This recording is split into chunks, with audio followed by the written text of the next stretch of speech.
This is Roger Marsh for Family Talk. Moms are so important to the well-being of their children. I mean, no one can replace a mother's love and influence. That is why here at Family Talk, we want to honor these special women in each of our lives. And with Mother's Day right around the corner, Family Talk has a special offer just for moms.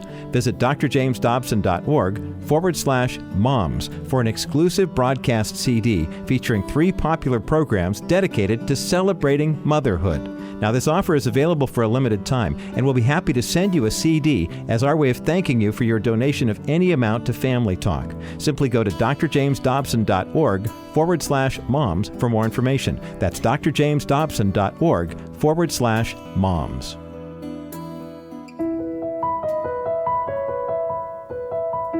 Today on Family Talk. Welcome, everyone, to this Monday edition of Family Talk, a production of the James Dobson Family Institute. I'm Roger Marsh, with your host, as always, popular author and psychologist, Dr. James Dobson. Many parents of teenagers are very much aware of the rampant sexual immorality that is battling for the souls of our children. Culture is trying so hard to normalize sexually explicit content, promiscuity, and pornography for this generation that moms and dads must be aware of the dangers and destructiveness of these issues to protect their children. Over the next couple of days here on Family Talk, we're going to focus on this topic by using some classic and new Family Talk interviews. In just a moment, you'll hear Dr. James Dobson's timeless conversation with Drs. Joe McIlhaney and Freda McKissic Bush. They'll expand on their book, Girls Uncovered, and identify the lies culture preaches to our youth about sex. Drs. McIlhaney and Bush also will talk about the devastating pervasiveness of STIs and HIV. Now, before we begin, the content discussed throughout the broadcast is for mature audiences, so parental discretion is advised. Okay, let's listen now to this pertinent conversation on today's edition of Dr. James Dobson's Family Talk. I tell you, I've been working my way through this book, and there is so much information here. And there is just a tremendous wave of illness and problems associated with sexual behavior. Parents really do need to understand it. Dr. Bush, I'm going to give you the first question and I ask you about the book. The title is Girls Uncovered, and that's kind of an odd title to put on a book. I think it explains itself a little bit in the subtitle when it says, New Research on What America's Sexual Culture Does to Young Women. But when you sat down to write this with Dr. McIlhaney, what was the primary theme you were trying to get across, especially to parents? This is aimed at parents, isn't it? Yes. We wrote this book to arm and inform parents with information that they can use to help protect their young girls from the lies that our society has presented to them. One of the principal lies is that we have normalized sex for teens as long as they protect themselves, and that protection is basically defined as condoms and contraception. Forgetting that sex involves the total person. It's not just a physical act. It involves the head, the heart, and the spirit of the person as well. Culture makes it appear as though there are no risks associated, that it's all recreation and it's all enjoyment without understanding the value of it. The second thing I was going to tell you is that the girls' aspirations and dreams for themselves include completing high school, having educational aspirations that for many includes obtaining higher degrees, doctoral degrees. They want to be married. Study on the future of young people have shown that most of them acknowledge that they want to marry, stay married, and have children within marriage. And expect to. A huge percentage of them. A large percentage. 90% of girls in high school expect to be married. Essentially, all of them expect to have the same husband the rest of their lives. It's phenomenal that almost all girls want marriage. And yet, we know that one of the ways to sabotage that is to get involved in sexual activity early, to have multiple partners, because you're not only putting yourself at risk physically for sexually transmitted infections or for out-of-wedlock pregnancy, but you're also becoming emotionally involved, and you're injuring or damaging your ability to sustain a long-term relationship when you're ready to begin one. Sex is not just a physical act. It involves the whole person, body, mind, and spirit. And we are blindsided when we forget that.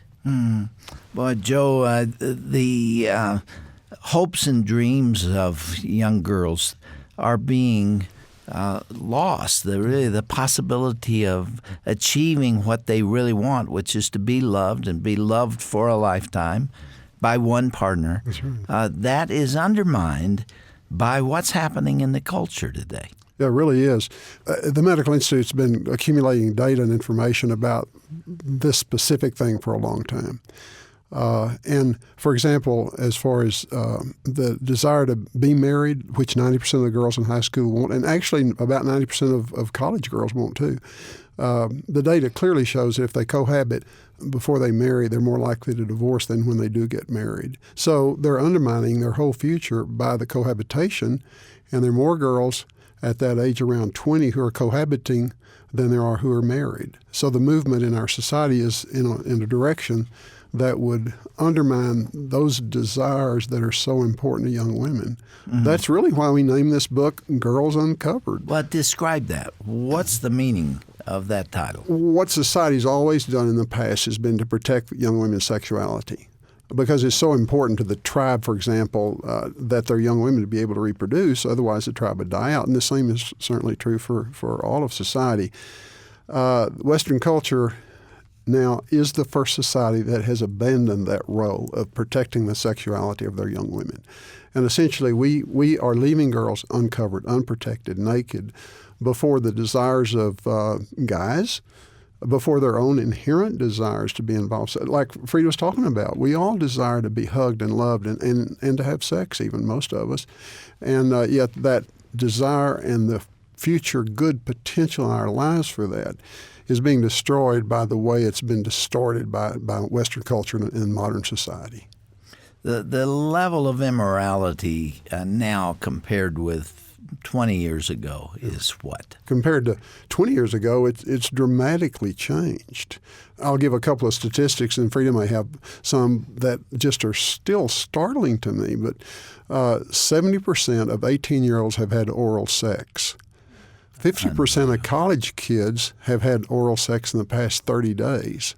About a quarter of college kids that have been involved sexually have had 6 or more sexual partners. I mean, you're right. It's really a sexual promiscuity. And they consider it to be a normal thing because society keeps telling them if they have the desire to be involved sexually, they're repressing themselves, they're naive, they're hurting their own psychology not to be involved in sexual activity. And they're not being told about the disease and infections that come along with that. If you have 6 partners, like you just mentioned, mm-hmm. in the college years, mm-hmm. you have a sexually transmitted disease, don't you? Yes. The risk of you getting infected goes up with the number of partners and the earlier that you start having sexual behavior, because that also is going to increase your partners. But the latest statistics from the Center for Disease Control states that 50% of the STIs in the United States are in 15 to 19-year-olds. Now, what's interesting about that is 15 to 19-year-olds only make up 25% of the population. So there is a lot of sexual promiscuity, and a lot of it is involved with drugs and alcohol. The hooking up culture really is fueled by use of alcohol or drugs, because to feel that comfortable with relating sexually with somebody that you just met, it usually takes the alcohol to decrease your inhibitions, which are normally there. The term hooking up means having a sexual relation with someone that you have no long-term relationship with. It's just a physical coming together. You gave an illustration in your book of what often happens as a prelude to the hookup event. young man or woman is going to college, they go off to a bar someplace, and they get half drunk, and their inhibitions are lowered, and then they go off to some private place and have sex. It kind of is a momentary thing, and they have no commitment to each other at all. Mm-hmm. And they walk away as though it was nothing more than a meal together. Mm-hmm. And the next morning, they feel very differently about it. And I know that fuels the sexually transmitted infections also, because you can't look at someone and tell that they have an STI. 50% of the STIs are asymptomatic. They don't know that they've got them either. So unless you get tested on a regular basis, including every time you change partners, you may have a disease, chlamydia, gonorrhea, HPV, HIV, the disease, the virus that causes AIDS, have no symptoms in so many of the cases. And I could go down the percentages, but they are there. Person may not be aware that they have it, and yet with one act of intercourse, you can transmit that disease to someone else. One point I want to add back on the HPV when I mentioned that is the fact that because we have a lot of oral, genital, and anal sex, the virus is transmitted by skin to skin. So wherever it enters the body, you can have an effect. There is an increase in head and neck cancers now that are positive for HPV. And an increase in anal cancers. And an increase in anal cancer. And oral cancer as well. That is correct. I have read that sometimes men will develop throat cancers for behavior that took place 25 years ago. Yeah, that's exactly and they're right. in their 40s now, yeah. And they develop cancer, and they didn't even know they carried the disease. That's exactly virus. right. Head and neck cancers used to be attributable to just smoking or excessive alcohol.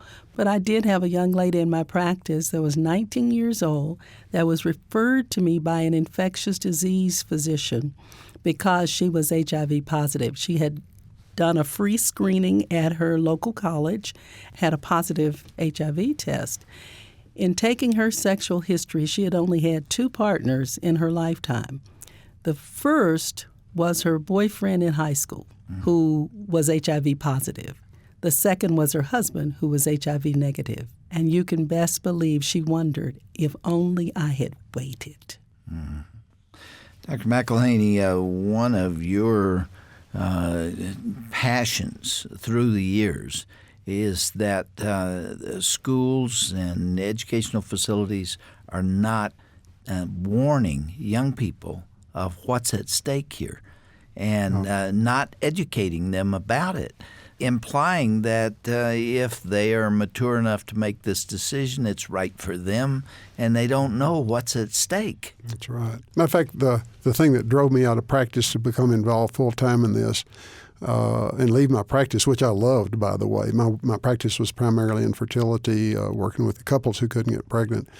But when I started seeing how many of those infertile patients in my office had become infertile because of sexual involvement back in high school or college, mostly from chlamydia, it just really bothered me. And I started looking at our medical literature. We weren't having articles in our journals about prevention.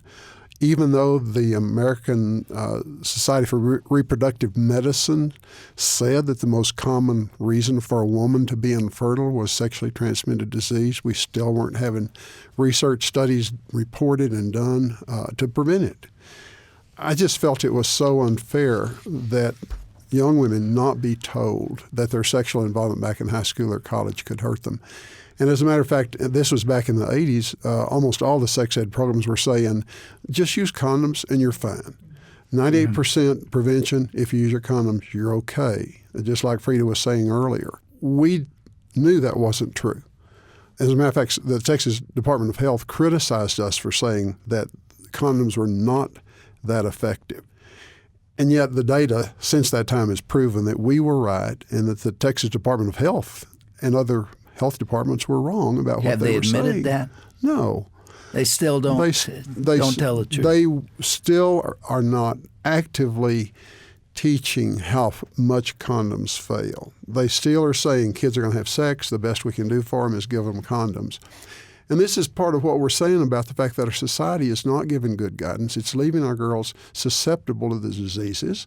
It's leaving them susceptible to the emotional impact, and it's leaving them susceptible to damaged marriages later on, because we're not really teaching them what the truth is about healthy sexual involvement, which is in marriage and really having only one partner for life as much as possible. Before we started this program, I prayed about this broadcast because I feel so strongly about it. And I worry about the parents whose kids are involved sexually, and they're worried about it. The culture is taking them to hell, and they find it so difficult to do anything about it, or at least they fear they do.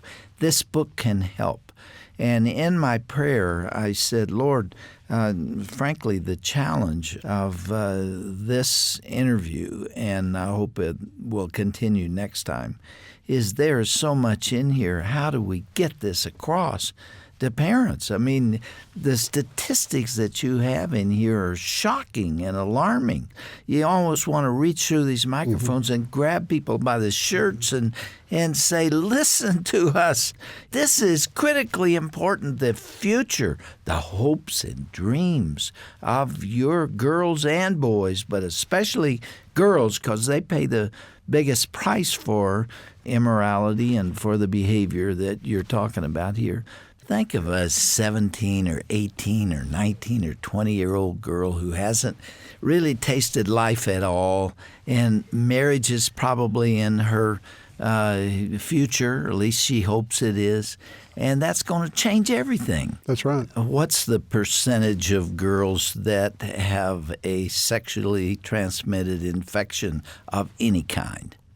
Of all of them together. I mean, you take syphilis, gonorrhea, chlamydia, herpes, on it goes. Well, we do know that 50% of the STDs in the United States are in young people, 15 to 19 years of age.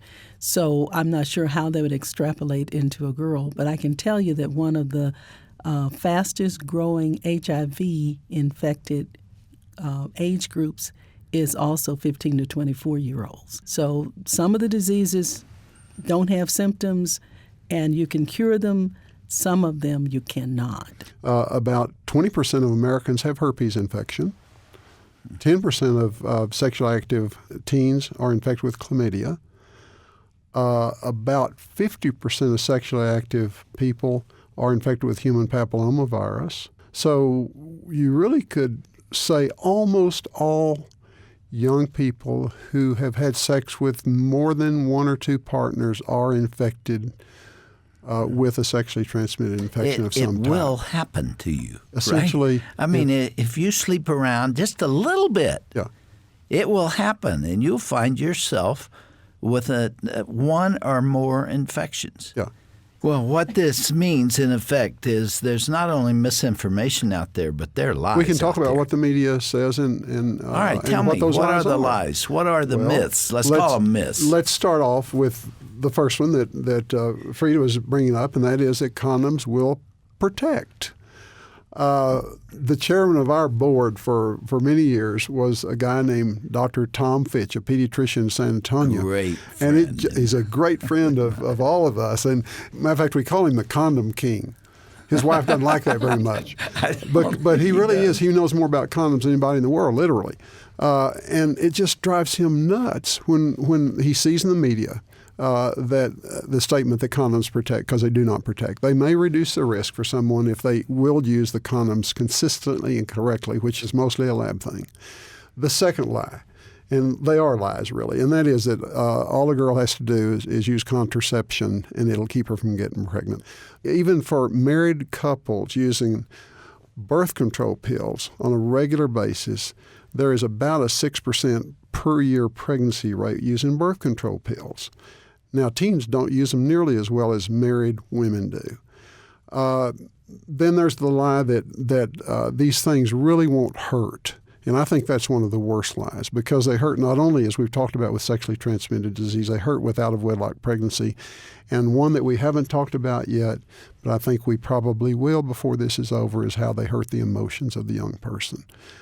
Those are lies to say that young people can be involved sexually and it doesn't hurt them. And then finally, I think that it really does hurt them spiritually, and we mentioned that before too. Yeah. Dr. McIlhaney, talk about the consequences of abortion. And there's another myth that is bandied about, that there are no consequences to abortion, but we now know that's not true.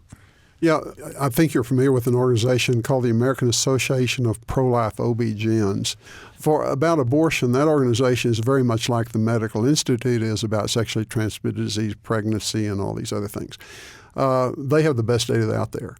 And they show that there probably is a direct relationship between abortion and breast cancer. They show that there is clearly a direct relationship between a woman who's had an abortion and a greatly increased risk of her being on drugs and alcohol and having depression. There's a very clear relationship between a woman having an abortion and ill health later on, even shortened life. There's almost for sure a direct relationship between an abortion and a woman's increased risk of attempting and committing suicide. And what you've just said is really evidence-based medicine. You can see the statistics. I mean, they will speak for themselves, and yet women are not told that there could be very serious consequences to abortion. And there has been a very large meta-analysis that has been published recently by Priscilla Coleman that outlines the psychological, emotional effect of abortion, and it is covering all of the literature that is available in the world. And so it is evidence-based that there is a significant effect emotionally and psychologically. Is that information suppressed? That information is not supported in the news media, though medically journals, it is peer-reviewed, published information. There's also a study that shows that there's an increased risk for premature labor, and premature infants are at greater risk for infant mortality. So in the African American community in particular, they talk about our high infant mortality rates, but we also have a high abortion rate. So it's not rocket science really to connect the two dots. It turns out that God knew what he was doing, and he gave guidelines for us and commandments to us in the Scripture. I'm looking at 1 Thessalonians 4, 3-8.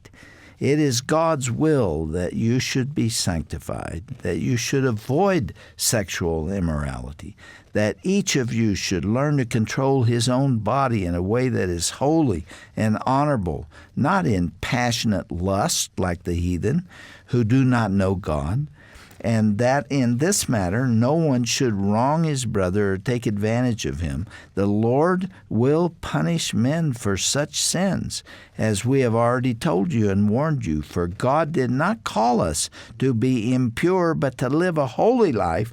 Therefore, he who rejects this instruction does not reject man, but God, who gives you his Holy Spirit. That's pretty clear, isn't it? That ought to be taught to every teenager. That's right. And it's also important to know that God created sex, and he did it for a purpose. He made it enjoyable so that people would want to do it. They would repeat that behavior because pregnancy was expected to occur as a result of that behavior.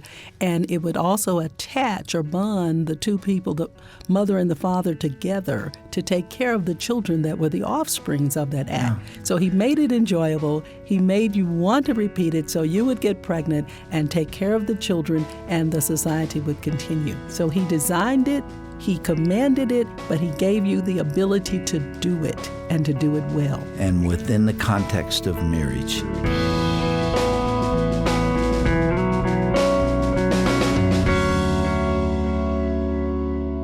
I'm Roger Marsh, and you've been listening to Family Talk. Today, Dr. James Dobson's guests have been Drs. Joe McIlhaney and Freda McKissic Bush. Learn more about their book, Girls Uncovered, by visiting our broadcast page at drjamesdobson.org. Just go to drjamesdobson.org and then click onto the broadcast button at the top of the page. Thanks so much for listening today. Be sure to join us again tomorrow for part 2 of Dr. James Dobson's conversation with Drs. Joe McIlhaney and Freda McKissic Bush. It's a powerful interview that every parent and young person needs to hear. That's coming up next time right here on Dr. James Dobson's Family Talk. I'm Roger Marsh. Have a blessed day.